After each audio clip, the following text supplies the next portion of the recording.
The ship developed a fire control solution from the STSSD track and launched the SM-3 Block 1A guided missile approximately 5 minutes after target launch. The SM-3 maneuvered to a point in space and released its kinetic warhead. The kinetic warhead acquired the target re-entry vehicle, diverted into its path, and using only the force of a direct impact, engaged and destroyed the target. Today's event, designated Flight Test Standard Missile 20, FTM-20, was a demonstration of the ability of space-based assets to provide mid-course fire control quality data to an Aegis BMD ship, extending the battle space, providing the ability for longer-range intercepts and defense of larger areas. Russian supply ship docks with orbiting space station, Moscow, UPI, July 28, 2013. An unmanned cargo ship is docked at the International Space Station to deliver nearly 3 tons of supplies, Russia's space agency said. The Progress 52 spacecraft docked smoothly with the orbiting station Saturday, shortly after being launched from Russia aboard a Soyuz rocket. The docking was carried out in automated regime as scheduled, a spokesman for the space agency Roscosmos said. Russia's RIA Novosti news agency said the mission returned to the short 6-hour course to the space station. The previous supply mission took 2 days to rendezvous with the station.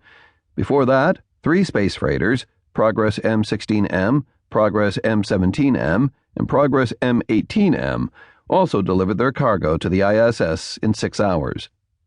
Progress M20M will bring some 2.4 metric tons of fuel, food, oxygen, scientific and medical equipment to the orbital outpost.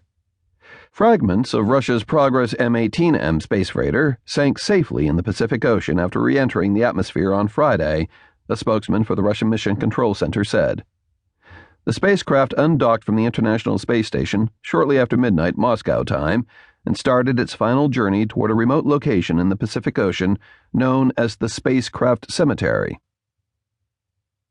Experimental spaceplane could cut satellite costs. Ray Locker, USA Today, 13 November 2013. The Pentagon wants to cut the costs of putting satellites into space by creating a spaceplane that can fly into low Earth orbit and release satellites for about $5 million a launch. Called the XS-1, the plane, to be developed by the Defense Advanced Research Projects Agency, DARPA, would be capable of flying 10 times the speed of sound, Mach 10, and carry payloads between 3,000 and 5,000 pounds into orbit, according to documents released this week. If developed, the plane would be capable of rushing smaller satellites into space and cutting the long lead times necessary to use conventional launchers such as rockets. Current space launch vehicles are very expensive, have no surge capability, and must be contracted years in advance, i.e., long call-up times, DARPA records show. The XS-1 project follows a 10-year effort to build another hypersonic vehicle called the Falcon HTV-2. According to a 2003 DARPA plan, the Falcon was intended to be capable of taking off from a conventional military runway and striking targets 9,000 nautical miles distant in less than 2 hours. It could carry a 12,000-pound payload consisting of common aero vehicles, cabs, cruise missiles, small-diameter bombs, or other munitions. Prologue. Revenge is a kind of wild justice. Sir Francis Bacon. Sacramento, California, April 2016.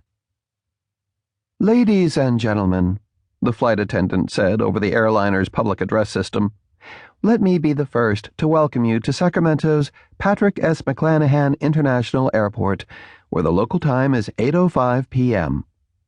She continued with the usual warnings about staying seated with seatbelts fastened and watching for loose articles in the overhead bins as the airliner taxied to its assigned gate. One of the first-class passengers, wearing a business suit and white Oxford shirt with no tie, looked up from his magazine in surprise. They named Sacramento International after General Patrick McLanahan? He said to his companion seated beside him.